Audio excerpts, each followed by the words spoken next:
I recently realized that my most watched video on YouTube is the one I made on vocational schools in Japan.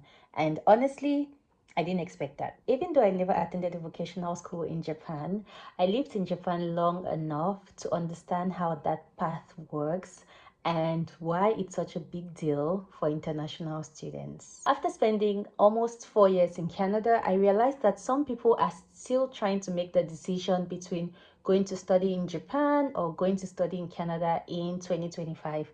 So in this video, I'm going to try to help you make the decision by giving you facts, real life experience, and also tell you some of the things that people generally do not tell. First, let's start with what affects almost everyone. Yes, you guessed right, money. Japan is generally cheaper when it comes to tuition. For vocational schools, it can range from 5,000 to 10,000 USD. And even for universities, they are cheaper than Canada. But then the only thing is, if you're going to a vocational school in Japan, then you have to go to a language school, and that's another expense because the vocational schools will be in Japanese. So that's something to consider, the cost of going to a language school first of all and then going to a vocational school. Canada, on the other hand, is more expensive. Universities can cost from 15,000 to about 25,000 for international students, and if you're thinking of going into programs like IT, nursing, medicine, those can even be more expensive. And also with regards to living costs, some cities like Vancouver, like Toronto, the cost of living is really high. Rent alone can cost about 1,200 to 2,000 and even more. So that adds up quickly. Also, as international students in Japan, renting a dormitory is way cheaper than renting in the private market. But from my experience in Canada, dormitories are just as expensive as renting in the private market. So yes, Japan is affordable, but bear in mind that both countries come with costs that adds up quickly. So it just basically depends on your goals. For both countries, you can work as an international student while studying. You can work while the school is in session, but the hours are smaller compared to during vacation. During vacation, I think it's 40 hours for both countries, if I'm not mistaken. This is the part that has a lot of misinformation and people make a lot of assumptions. I was an international student in Japan. I did my bachelor's degree in Japan. After my degree, I got a job hunting visa. So this was a 1 year visa. To support this visa, you have to show proof that you're looking for a job, and you have to show proof that this visa is actually going to help you get a job. So I got this visa for 1 year, and before the 1 year elapsed, I got a job already. For most people who go through the Japanese system of education, by the third year you start job hunting, and so even before you graduate you have a job. My situation was different, my case was different, so I did not get a job before graduating. I only got a job after graduating. So I don't know what would have happened if I didn't get a job within the 1 year. If I could extend the visa, I'm not sure how that works, but yeah, fortunately I got a job. So that's to tell you that it's possible to stay after graduation, but you just have to know what to do and know how to go about it.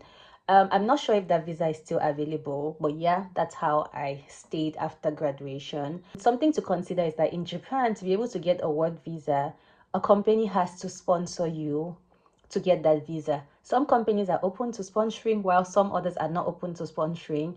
And sometimes too, it limits you in a way because the visa is tied to a particular job, so you cannot leave one particular role to go to another role before without asking the company to provide you another visa.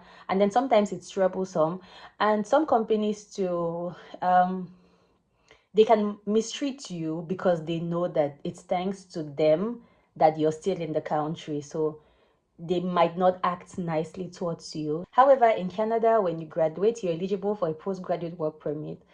I'm not sure what the rules are now because it keeps changing regularly, but previously it used to be that you had to do a program which was more than 8 months, and you had to have also done a program which was eligible for a postgraduate work permit. But with this permit, you can go to work in any company. It's an open work permit. So if you're working in a company and you're not satisfied with how the company is treating you, you have the freedom, you can leave, because the permit is not tied to any job. It's an open work permit. So it gives you that freedom to be able to explore different things, to try maybe different fields, or if you see openings in different areas that you're eligible and you're interested in, you can do it without having to worry about if you're going to be able to stay in the country longer or not. So that's also something to consider. Canada has several PR pathways. You have express entry, you have different provinces have their graduate stream programs, you have programs for different fields. Like, there are several things to be able to make you eligible for the permanent resident program. In Japan, I know that they used to have was it a long-term visa? There was a name that it was called. I forgot now what it was.